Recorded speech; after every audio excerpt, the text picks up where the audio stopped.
안녕하십니까. 본평가를 맡게 된 나이스 신용평가 평가정책본부 기태훈 본부장입니다. 2023년 주요 크레딧 이슈로 인플레이션, 고금리, 부동산 PF, 고환율을 선정하였고 이에 대해서 차례로 설명드리도록 하겠습니다. 마지막으로 내년도 산업 전망 및 신용등급 방향성에 대해서 살펴보도록 하겠습니다. 주요 크레딧 이슈 설명에 앞서 국내 경제 상황에 대해서 간단히 살펴보겠습니다. 국내 경제는 선행 지수가 지속적으로 하락하고 있어 하강 국면에 있는 것으로 판단됩니다. 2023년 국내 경제 성장률은 인플레이션, 금리 상승에 따른 가계 소비 여력 축소, 세계 경제 성장 둔화에 따른 상품 수출 부진, 대내외 불확실성에 따른 설비 투자 정체, SOC 예산 축소 및 주택경기 하강에 따른 건설 투자 정체 등으로 올해 대비 하락할 것으로 전망됩니다. 국내외 10개 경제성장기관 평균 성장률은 1.9%로서 올해 대비 0.7%포인트 하락할 것으로 보입니다. 주요 변동 요인으로는 국내외 금리 인상 속도 및 수준, 주택가격 변동성, 중국의 제로 코로나 정책 방향, 세계 탈세계화 및 블록화 강도 등이 있습니다. 크레딧 이슈 첫 번째로 인플레이션입니다. 최근 국내 물가 상승세는 다소 완화되었으나 상승률은 높은 수준을 나타내고 있습니다. 물가 상승에 따른 실질 구매력 저하는 금리 인상과 더불어 세계 경기 침체 전망의 주된 원인입니다. 주요국의 소비자 심리지수는 2020년 하반기 이후 지속적으로 하락하고 있습니다. 전반적인 글로벌 수요는 부진할 전망입니다. 국내 주요 산업의 핵심 제품 수요 증가율을 살펴보면 글로벌 기준으로 내년도 철강 제품 수요량은 올해 대비 1%, 전자제품 수요량은 0.2%의 저조한 증가율이 예상됩니다. 세계 자동차 수요량은 공급망 회복 등으로 다소 증가할 전망이나 절대적 판매량은 코로나19 이전 수요량 대비 미흡한 수준에 그칠 것으로 예상됩니다. 2022년 비용 인플레이션을 초래한 원자재 가격은 올해 하반기 이후 하향세를 보이고 있으며 향후 경기 전망 저하에 따라 추가적 하향도 가능할 것으로 보입니다. 다만 현재 수준을 고려할 때 에너지 및 곡물 가격은 2020년 이전 대비 여전히 높은 수준이고 고환율에 따른 수입 비용 증가로 인해 비금융 기업의 원가 부담으로 작용하고 있습니다.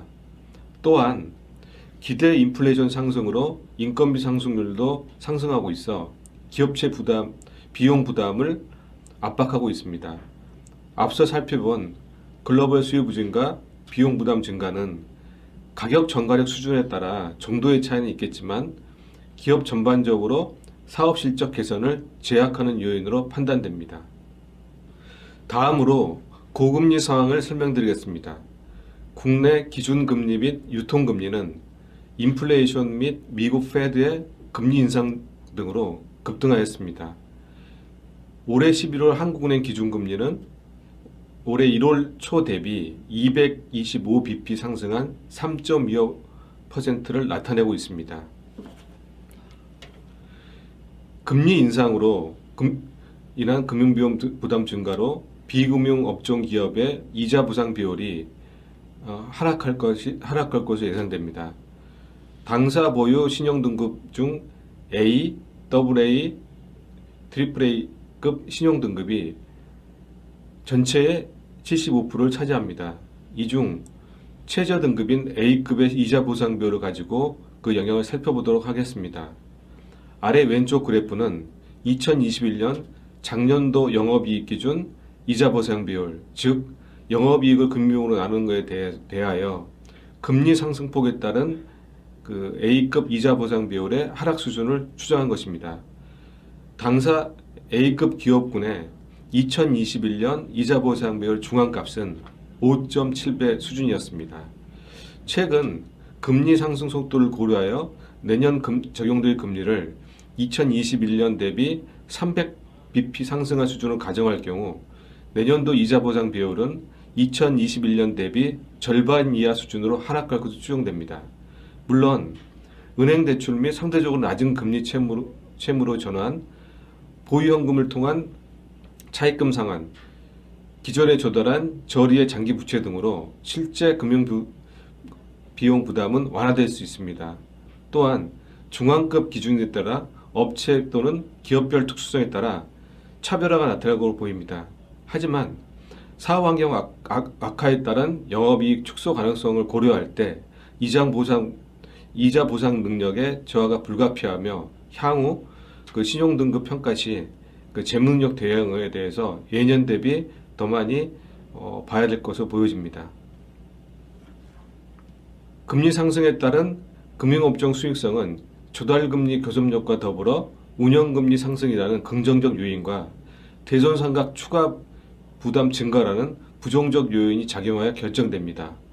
업종별 영향을 보면 수신 기반을 보유한 은행 보험은 중립적이나 시장성 차입 조달에 의존하거나 차주 신용도가 낮은 캐피탈, 저축은행 등의 제2금융권은 부정적입니다. 최근 급격한 금리 인상은 높은 가계부채 부담에 따른 신용위험 확대, 한계기업 증가 등으로 수익성 제고 효과보다는 대손상각 추가 부담이 보다 부각되고 있습니다. 다음으로 부동산 PF와 관련된 크레딧 이슈를 설명드리겠습니다.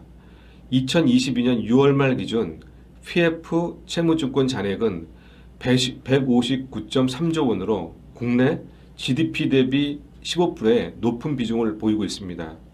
간접금융에 의한 대출 잔액은 111.2조 원, 직접 금융을 통한 유동화증권 발행 잔액은 47.1조 원으로 대부분 부동산 관련 PF로 추정됩니다. PF 대출의 업권별 금액은 보험 43조 원, 은행 28조 원, 여전사 27조 원, 저축은행 11조 원인데 업권별 자산 규모를 대비 여전사 저축은행 비중은 높은 편입니다. PF 유동화증권은 대부분 증권사, 건설사, 신용보관 증권으로 구성됩니다. 주택시장 호황을 계기로 PF 채무증권은 급속히 증가했는데 2019년 말 이후 최근 2년 반 사이 64% 증가했습니다. PF 대출은 은행권 중심으로, 유동화증권은 건설사보다는 증권사 신용보강 중심으로 증가했습니다.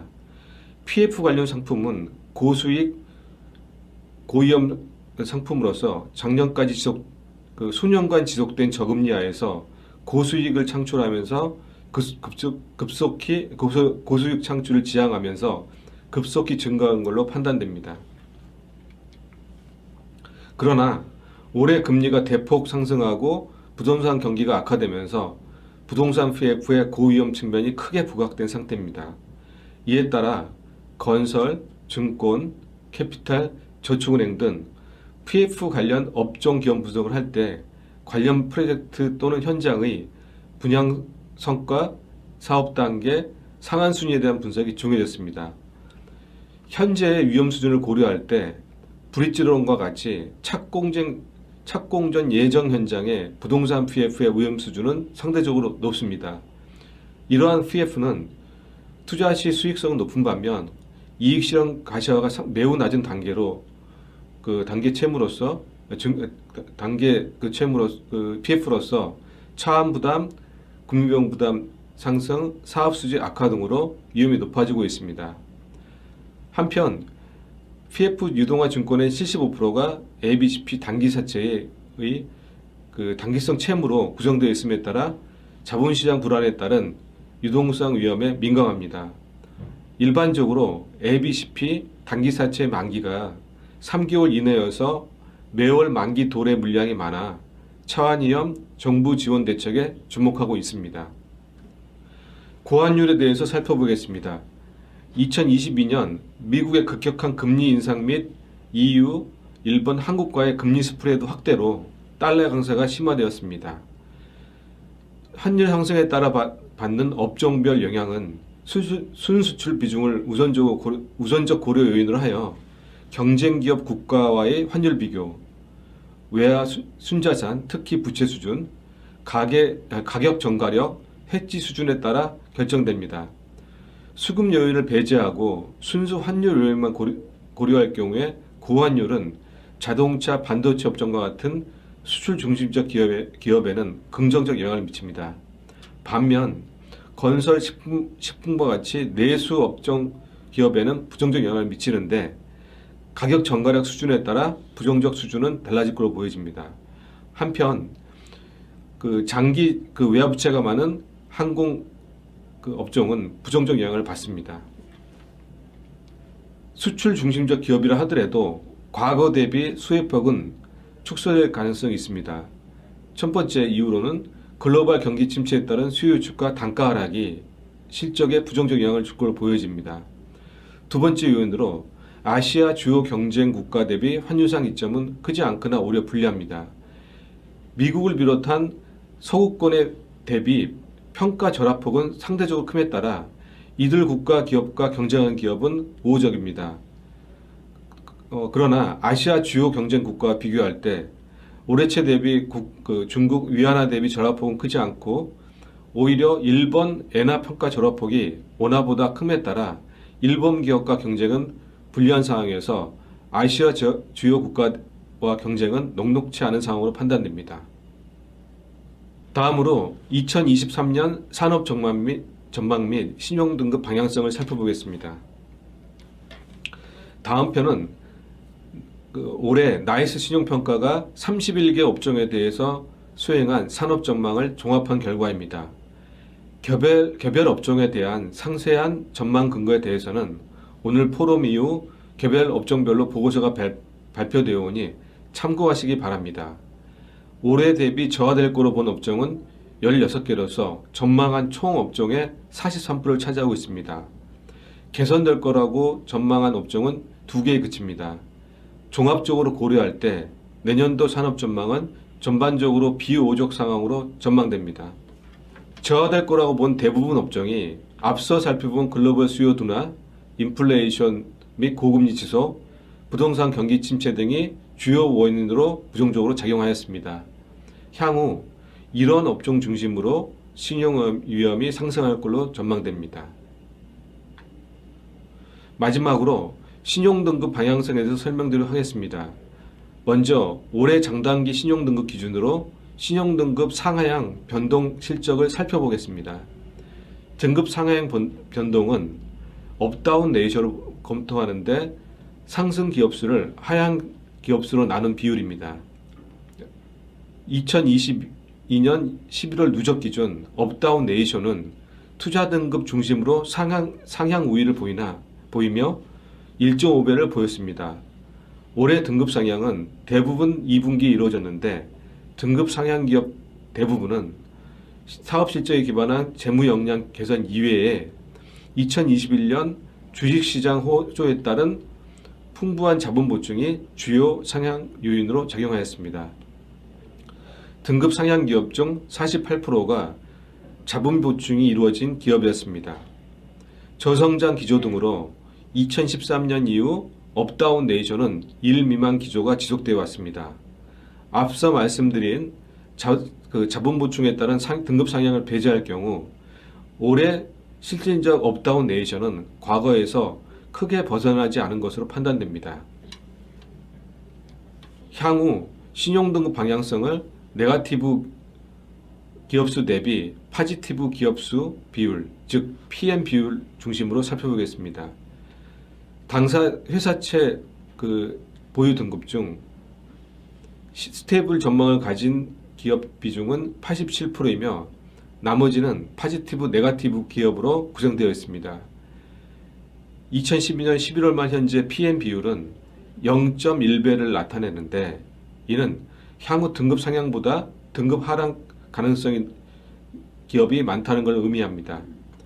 현재 거시 환경 산업 전망을 고려할 때 업다운 레이셔의 저하 가능성은 높아 보입니다. 아울러 하향 기업 증가로 PM 비율 또한 낮은 비율을 유지할 걸로 전망됩니다. 투자 투기 등급별로는 투자 등급 PM 비율은 0.83배이나 투기 등급 PM 비율은 0.39배로서 투자 투기 등급과 양극화는 더욱 심화될 걸로 보여집니다. 이상으로 발표를 마치겠습니다. 감사합니다.